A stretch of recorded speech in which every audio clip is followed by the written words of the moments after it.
ऐसे ऐसे ग्रीन आ रहा होगा रिकॉर्डिंग का, रेड आ रहा होगा, रेड आ रहा होगा recording.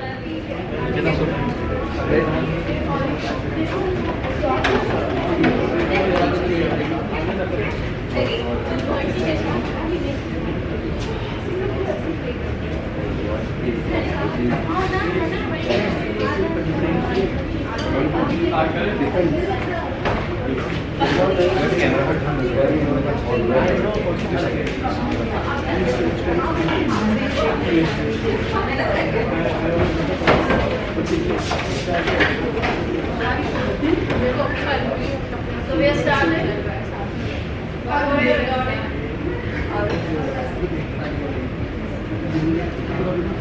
The stage is all set for the play. Bhagavata enters the stage and commences the prayer to Lord Ganesha. O Lord Ganesha, whose sword and whose flag is victory, who's decorated with a snake around, who has a broken tusk and is always described as having a body of imperfection with a cracked belly, a broken tusk and an elephant head, not even receiving a human complete body, and yet the removal of obstacles, the embodiment of perfection.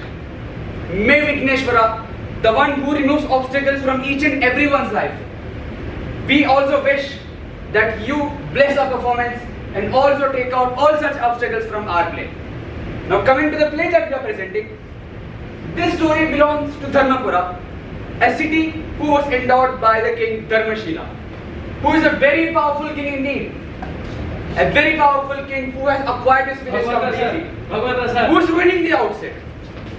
Nata, chill out.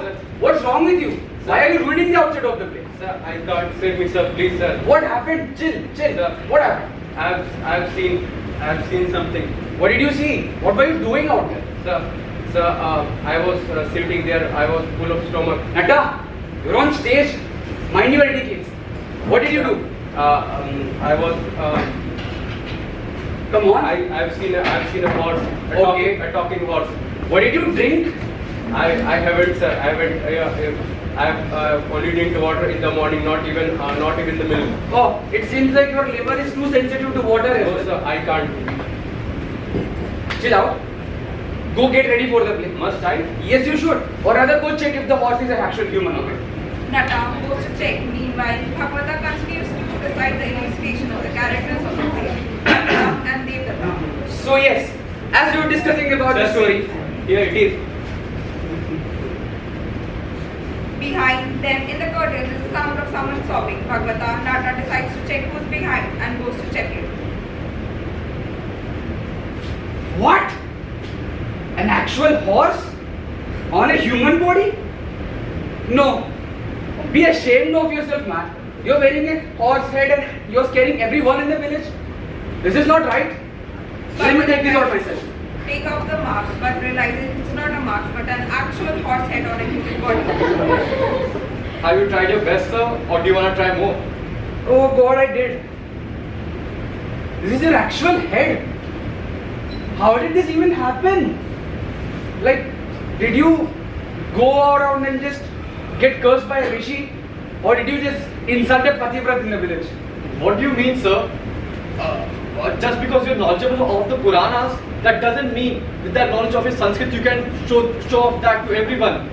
I didn't disrespect no woman, nor did I disrespect any temple.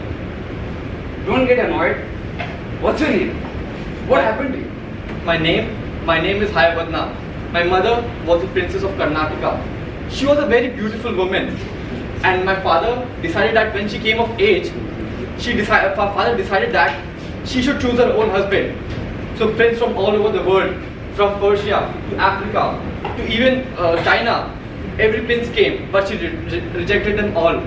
At last came the prince of Araby, and when she saw that handsome princess sitting on that beautiful white stallion, she fainted. And when she woke up, she said, I want to marry that white stallion. And then what? No one could dissuade her. And she was married off to that horse. And they lived happily for 15 years. But one fine day, when my mother woke up, she found out that there was no horse.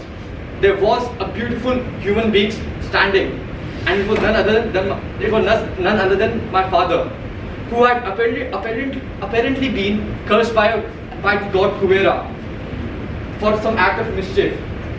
But after 15 years of human love, the curse automatically broke off and he returned to his original self. And Then what? My father finally decided to continue his journey to the heavenly abode, and he even asked my mother to accompany him. But my mother was stern. She said no. That angered my father so much that he was fuming.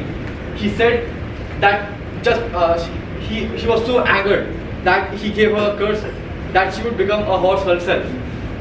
And then what? She became a horse and she happily ran away. And my father continued his heavenly abode. And then me, I was left with no one. I was left with this horse head and human body. Hi Vadana, why did you go to Banaras? Banaras, Haridwar, Gaya, Rishikesh, I've tried them all. Not only that, even the dargahs of Khwajas, the churches.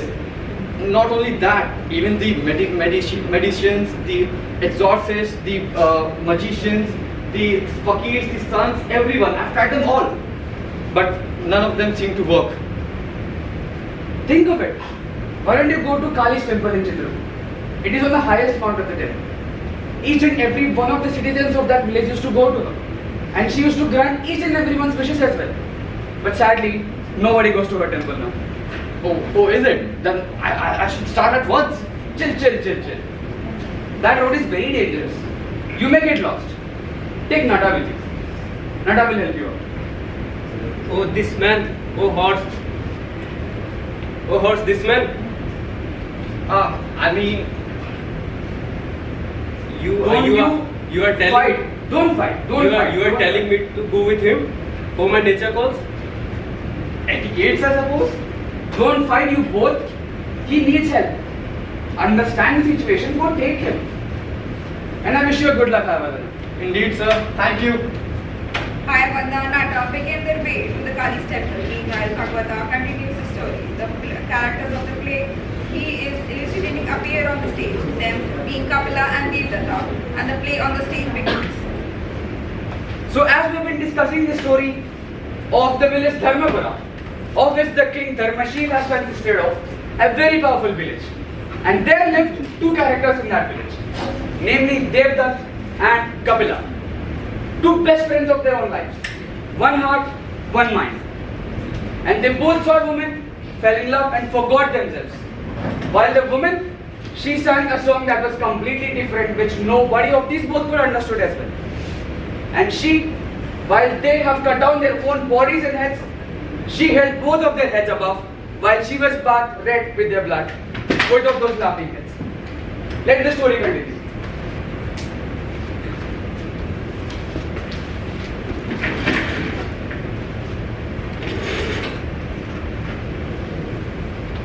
Devdutt, what's the matter?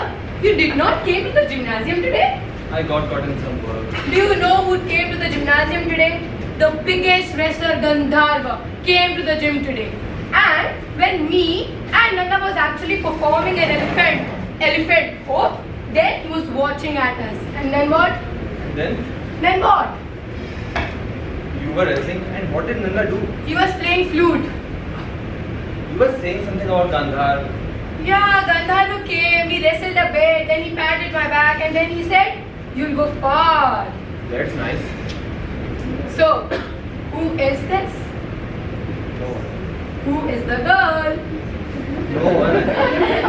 Oh, come on. How do you know? I have seen you fallen in love like 15 times since past 2 years. How could I not guess this time? It's no one. You are just insulting me. Are you here to insult me? No, it's just that I am always the first person to know about that. So, I should know this time as well. I think you should leave. Oh, you really want me to leave? Yes, Okay. Wait. Sit down. Don't utter a word, okay? As they both sit down, Devdata starts explaining about how his 16th love makes him feel and describes her beauty. Kapila joins the poem that Devdata always utters as usual. Devdata describes how this woman is in love with his teacher of poetry, and her beauty in front of his eyes can make him feel a better poet than Kalidas. After they discuss as such, Devdata tells how he followed till her house and tells Kapila the location. Pawan Piti, can you give me more details of the house?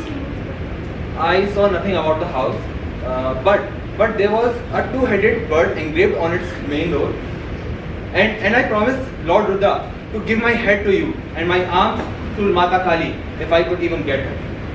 Don't worry, brother. You don't know the powers of Kapila. Do not fear when Kapila is here. I will give you all the details. Wait a minute now. Don't forget about your heads and arms. Kapila! How fortunate am I to have such a friend? But I think he's the wrong person to send. Maybe he could ruin everything. But I still promise to sacrifice myself to Lord Rudra, my head, and Mata Kali, my both arms, if I could even get and marry her.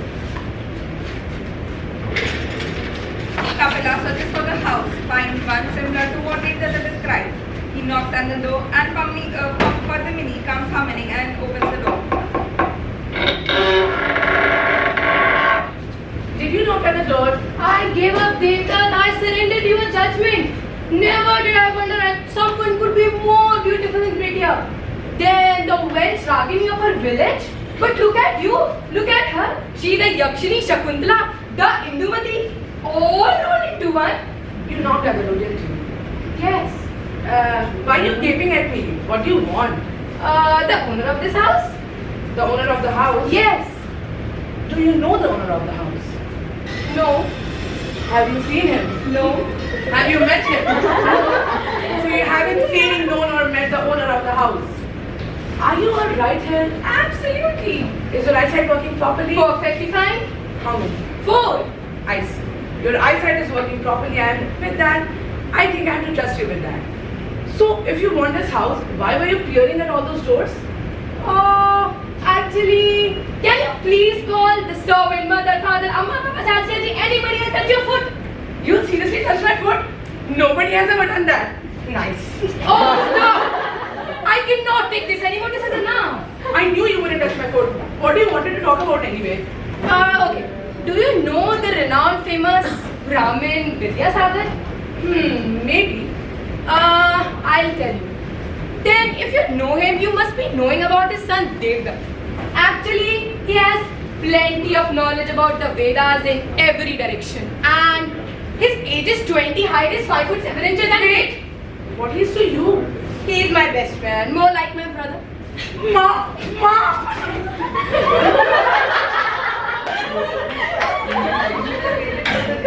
The scene ends here. Kapila talks to their family. Padmini is the daughter of the leading merchant and Devdata, a goddess of learning for a maid. They were unanimously married. Padmini became the better half of Devdata, settled in his house. The old friendship of Kapila Devdata as well as flourished like before. To their tiny citizens, they were Ram, Sita and Lakshmana.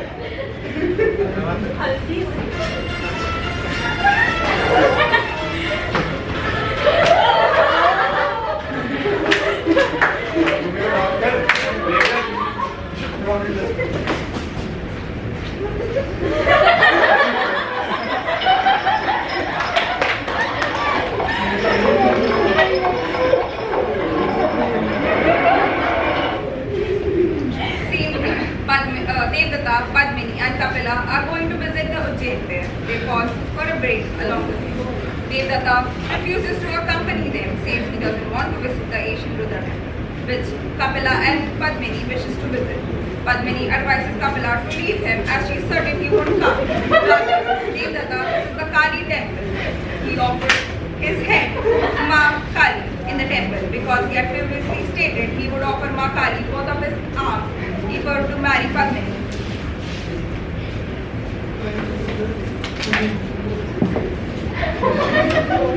After returning from the Rudra shrine, Padmini Kapila discovers that Devdata has disappeared.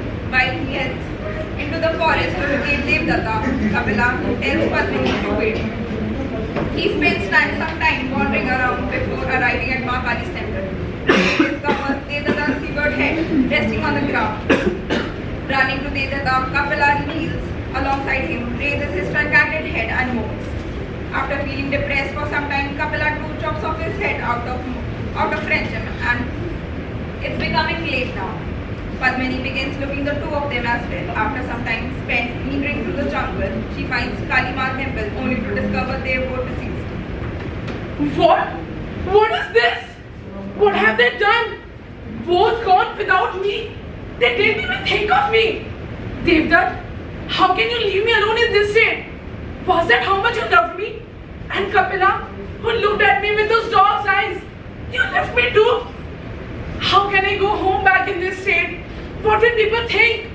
They'll say that they both fought and died because of this hole. No, I would rather die than going back home. Here's Ma Kali, another offering for you. My child, put down that sword. Kalima appears. Padmini begs Kalima to save her. She says she is not in a situation to go back home as people have come to blame her for the whole affairs of that Kapila's death. She says she cannot even show her face to the world right now. Ma Kali tells her to attach the head to the bodies and press it with a sword. They will come alive. Padmini asks Kalima if she already knew the past and the future. Why didn't she stop Devdutt when he came here? Why didn't she stop Kapila? If she had saved either of them, Padmini would be saved or spared of the terror of all. Kalima replies. These rascals lied to me. They promised me to serve his head to me and arms to Rudra. But arms to me and head to Rudra. But they lied. And now, because you referred them to come to Rudra temple, they cut his head and offered to me. There is a limit to the lie. Padmini understands what Kalima is saying without any delay. She joins the head to the body, but alas, she mixes it up. Kapila's head with Devdutt's body and Devdutt's head with Kapila's body.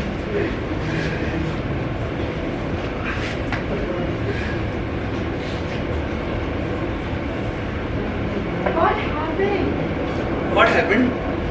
Kapila's head, Devdutt's voice. Kapila, Devdutt. Who? Me? What happened? My head, it feels so heavy. My body feels way done. Emma! Help me! What have I done? What have I done? Hey, Ma Kali, please save me, please save me.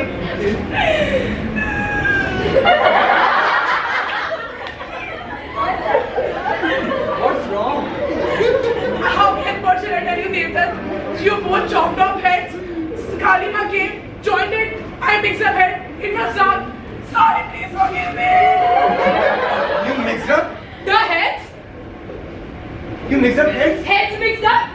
Please forgive me. I'm so sorry. Forgive you? We must thank you enough. Thank you enough. Yeah, we were never able to change our heads. Thank you. Thank you, Padmini. enough. They all three held hands and run around.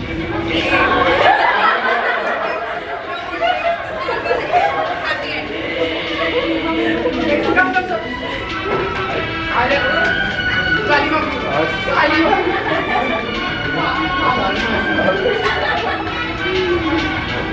Where is Bharat? Come. Nice. 1, 2, 3. Thank you.